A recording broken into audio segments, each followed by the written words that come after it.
Hello everyone, it's been a while I know, but I got a little bit of a special one for you. So, a couple of months ago the Manchester, Bolton and Bury Canal Society hosted the NCA meeting, the Northern Canals Association. Now this is a big meeting where all of the Northern Canal groups all get together to discuss, kind of meet and talk about each other's projects and let everyone know what's going on, as well as give each other advice. We hosted it and we had a blast. It was a brilliant meeting and we learnt a lot. Now, at that, I was asked to film some videos to open the entire meeting up alongside a little bit of a presentation. So we've decided that we should release these videos for you all to see. So let me just quickly explain. This is a little video talking about the past, the present and the future. A restoration of the past that's affecting a development right now in the present, and a restoration now to help a development in the future. The whole point of this is to talk about how large-scale canal restoration projects often are helped by large developments, usually in the form of restoration being done, Section 106 funding, etc. So, what I've got for you is two separate videos. The first was about Middlewood locks, and the second is about Cream's paper mill. So here is Middlewood locks. I've spoken already about the past of our canal. It's time now to talk about the present. I want to show you a bit of canal that's already restored and the massive effects that that small section is already having on the area it's around. I'm talking about the site up there of Middlewood locks. This right here is the beginning of the canal. Quite literally, that's it. It starts just over there. Margaret Fletcher Tunnel, it flows underneath the road and it into Lock 1-2, technically. It's one of the deepest locks in the country and it replaces two other locks to allow the ring road to have been built. It's a little bit echoey here, it's very creepy, and not gonna lie, it's a bit deep that. But this right here is arguably the most important section of our canal, because not only is it slap bang in the centre, it's the very beginning of the canal, it's restored, it's open. Well, not right now, it's actually closed at the moment, but this canal is fully navigable. If you wanted to, except for the fact it's shut at the moment, you could take your boat, go onto the ship canal and come onto here, go up the locks and take it all the way up to the second lock. It's not a massively long restored section, but it's a very important one. It was opened back in 2008 and has now served to be the centrepiece of a massive development known as Middlewood Locks, which is a huge mixed-use residential and business development, and it's a really impressive thing to behold. Now, not right here. Right here's a bit, but we'll show you that later. The main piece is right up there at Lockgate Square, which is worth taking a look at. So we're going to take a look at it now, but let us just behold the impressive engineering on this section, shall we? One of the deepest locks in the entire country, a massive tunnel underneath the ring road, straight into this fully restored section that was industrial wasteland. In fact, they had to spend an awful lot of money just sealing in the stones, because apparently there was some toxic chemicals that had leached into it that could leach into the water. And it's amazing just to see it now, even though it's looking a little bit worse for wear here, but here's not really the focus. Up there is. So when you look from this angle, you can see Lockgate Square. Walking up here, you've got all these wonderful new trees which are just settling in. You've got all of the wildlife. You've got the pigeons and the armada of geese, which I'm a bit too scared to walk past. You could be anywhere in the countryside, but you're not. You're slap bang near the city centre. This is a modern development. You've got low-rise buildings, flats, affordable houses. You've got restaurants and coffee bars and everything on here. But this is slap bang in the city centre, and it feels so idyllic. You could be in the countryside. You could be anywhere, but you're not. You're in Manchester city centre. I can hear the trams and the trains going past, and obviously the bustle of the roads. It is just after rush hour right now. It's amazing that this section of canal looks like this, especially when, just a couple of years ago, this was derelict wasteland. I was actually here not long before I went to university, and it was all flat gravel and earth. None of this was here. This is the Middlewood Locks development, and this is what it has done. This is a now bustling centre. You've got families living here, you've got people moving in here, jobs here, and the wildlife's come. I mean, they're all walking over here because they think I've got food. I haven't. Please go away, I'm very scared of you. But it's actually easy to see what this was like, because this is only one section. You go a bit further towards the start of the canal and it looks exactly the same as it's looked for many years, a derelict wasteland. But that's because that's the next stage of the development. In just a couple of years' time, this entire site will look like this. You'll have greenery, wildlife, like multiple different developments, mixed-use developments, and that is what a restored canal in the city centre will do. You look that way and you see the future, and you look that way and you realise how difficult the future will be. It seems so strange when you're walking straight through Lockgate Square there that just a couple of metres up is this. And of course this is just because this is where the restoration stopped. This is an extremely expensive restoration. You've got an enormous development going on, but that is the next step. That walled off section there leads to a tunnel which goes underneath the road and railway, and then off onto Upper Wharf Street, which is where we want to focus our efforts next, to the next set of locks. Yeah. The canal is impossible to follow at this point. You actually have to know where it is to find it, because there's obviously no towpath, that's all completely covered over, and I believe it's filled in sections, and there's no direct route over it. There's no footpath over the railway or anything like that. You have to go the long way around to get to Upper Wharf Street, which is great. Enough to talk about the future, let's talk about right now. This development is still ongoing. Just looking over there you can see that the buildings are still being built, but it is a nice juxtaposition. You've got the nicely restored canal that's been here for quite a while, you've got the new buildings which are now all settled in and are starting to acclimatise, and you've got the brand new buildings and steel structures that are going up on that side. You've got people coming on past, you've got the water here. This is a canal restoration at its heart. This is what it's here for. Restore the canal, and around it everything gets better. Obviously, with all the issues that this development's ran into over the past decade since the canal has been restored, it is a miracle to see it, but it's also nice. Just in this spot I can go and have myself a coffee, I can go take myself to a restaurant with my friends, I can go and sit here and watch time go by. And you do forget that that's the city centre right there. A 5-minute, 10-minute walk and you're slap bang on Deansgate. It is impressive, but this is the now.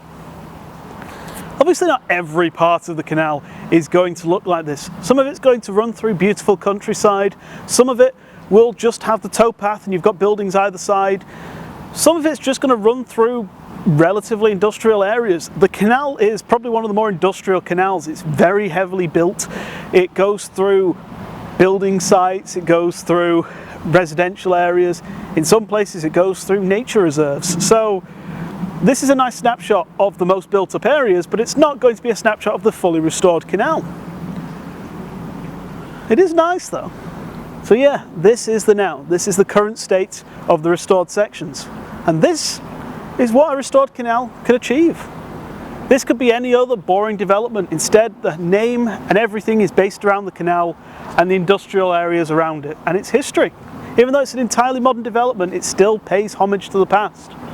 I rather like that actually. What do you think?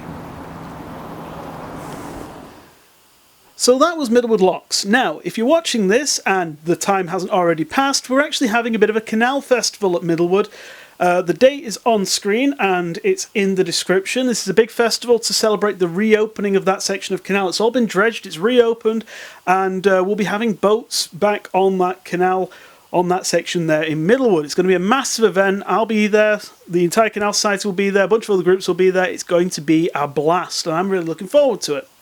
Now let's move on to the present and the future in the form of the development that is currently going on at Cream's Paper Mill and the restoration of the breach there. So where I'm stood right now is probably the hub of activity in the canal restoration for the next couple of months. Right here is the site of Cream's Paper Mill, a long since demolished paper mill that closed down in about 2004. Was it demolished in 2004? One of the two. But anyway, it doesn't matter, it's gone now sadly. But what's going to happen here is a housing development. Now I'm not really here to talk about the housing development, but the canal behind me, because of this housing development, something major is happening. This section here was the site of the breach, which happened in 1936. Basically, a whole section of the canal collapsed, fell away, and the canal closed ever since, although it did keep selling water until the 90s. It has not been navigable since. Now, the housing developments going on here will be restoring the breach, which means that this whole section behind me will become navigable for the first time in over 80 years, which I think is quite impressive. So let's have a look around the site, tell you what's going on and what the plans are for the restoration. So the canal behind me is going towards the breach, and as you can see there's no water in it except for puddles. It's quite weird, you can actually walk along the bottom of a canal if you're brave and you're wearing wellies, although please don't do that, you're not supposed to. Now obviously this is going to become a hive of activity fairly soon while it looks rather tranquil at the moment because the restoration works for the breach. So just to make sure that everyone's safe, the towpath is going to be moved because this is a major walking route in this area, so we can't exactly close it off, it wouldn't be fair, and plus people would like to know what's going on. So as you can see, the towpath has been moved temporarily, and this section where I'm stood right now will all be closed off in the future while all of this work takes place. So it's going to be interesting that you'll be able to come down here and you'll be able to actually watch as work progresses. So what's the plan with the breach? Well, we can't exactly put it how it used to be. Let me explain quickly how it happened. It happened in 1936, and the reason that it happened was down to lack of maintenance. Essentially, a leak happened here, the entire wall collapsed, it was undercut, fell down into the valley, drained the canal. But it wasn't just lack of maintenance that caused the actual breach itself. There's actually a geological fault here. The strata of the rock, which is all the layers of the different rocks, sloped downwards. So when a leak happened, it was inevitable, and there's been multiple breaches on this site. This was just the largest and the last. Now, when the breach actually did happen, obviously there was a small thing called World War II that came just around the corner, and so there was no money to repair it. The canal had been in a very steady decline for decades before this, so obviously there was just no point repairing it, and it's been like this ever since. I'd show it you, but some trees have grown in the way. Now the main thing in regards to doing the breach is, like I said, we can't fix it fully. Where I'm stood right now is the coping stones, the edge of the canal. That is the canal, and it goes straight across there. There's no point fixing it that way. Number one, if we fixed it exactly how it was built normally, it'd go again. Number two, that's really expensive. It's a very wide section of canal. So what's going to happen instead is this. This is the plan. As you can see, they're going to fill in the breach with infill from the area and then have a nice line section so that you can go straight across the actual canal, and it's going to hug the far wall over there.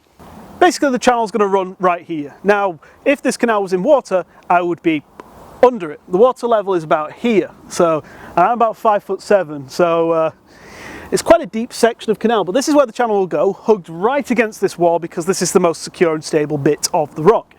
And then once we get past the breach, it will open back up against a full width. Solutions like this have been done all over the canal network in the past. It's just something that makes perfect sense. There's no point extending it all the way out. It's getting it done and getting it navigable, which is probably one of the best bits of restoration. A lot of restorations have usually a couple of major problems. For us, we've got this section, we've got bits in Salford, we've got Water Street, pretty blatant big projects, but the rest of the canal is lots of little projects. So getting this massive job out of the way means that we can really get to work on getting the canal back up and running and bringing boats all the way up from Salford to here. The thing about restoring the breach is not that it's just restoring a section, it means that we can do something pretty amazing. Over there is a section in water on the Bolton arm, and all the way over there is a section in water on the Bury arm. If we can fix the breach, we can link the two, and that is a major step forward for restoration. You then have not only two isolated sections connected, but also a really long section of canal that's in water that really just needs to be dredged, a little bit of work, make sure all the sluices are okay, and it can become navigable, and that is the major step forward. Currently, the only navigable section we've got is in Middlewood, but if we can connect these two up, which is the plan, once the breach is done, we have a navigable section here. And this means that we can get people on boats who maybe just want to have a boat on the water in the canal itself, and means that we can now put our efforts towards working on the Manchester arm. You'll notice a running theme with these two videos, the past, the present and the future. For this has been revolving really around large developments, but it's mostly because of the housing, the homes, it's the people. That is what a canal really is for, canal restoration these days. They were built for industry, they were built to move cotton and coal and wood, and this canal even moved night soil, which is ugh. But they're not that anymore. They are purely about pleasure and leisure. The amenity canals, as they were known when the canal restoration started, it's really about the people. At Middlewood we had lots of new homes and developments, cafes, bars and such, and here we're going to have lots of housing. This whole canal here is going to become a massive community asset. Just now, even though it's completely derelict and completely unrestored, we've still seen lots of people coming down. We've seen people on bikes, walkers, runners, even a horse came down earlier. You've got fishermen walking up and down the canal, and this is a massive community asset as it is. Can you imagine how good it'll be when it's restored, when you've got people coming on here to cruise who will be popping into our local towns and shopping on our local high street? You've got people who would be coming in and even shopping on the canal. We've seen a massive boon in businesses on barges, coffee bars. There's a cheese shop on the Rochdale Canal, all on the boats. So you can just imagine what a restored canal will do. And there's people here who will be growing up here next to a canal, who, for them, the canal will be part of everyday life. So even though currently it's a bit of a wet ditch, at some point it's going to be the centerpiece of this whole area. And it already is now, so can you imagine what it'll be when there's water on here and you can just go and take a cruise. So as you can see from behind me, the junction of all three canals here at the top of Knob End Locks. We would want to take the canal, at least temporarily, straight underneath that bridge towards the section in Bolton, and we'd dam off the top of Knob End Locks because there's no lock gates there, won't hold water. But that's the plan anyway. Once this breach is done, we've got this whole section opened up, hopefully, and that means that we can start working on some of the other major challenges on the canal. Water Street Bridge, where it's been culverted, where we want to replace it with a full height navigable bridge. Get these locks done at Knob End Locks, make sure that we can get navigation all the way down into the city centre, working in Salford. This is all how canal restorations work. It is a marathon, not a sprint.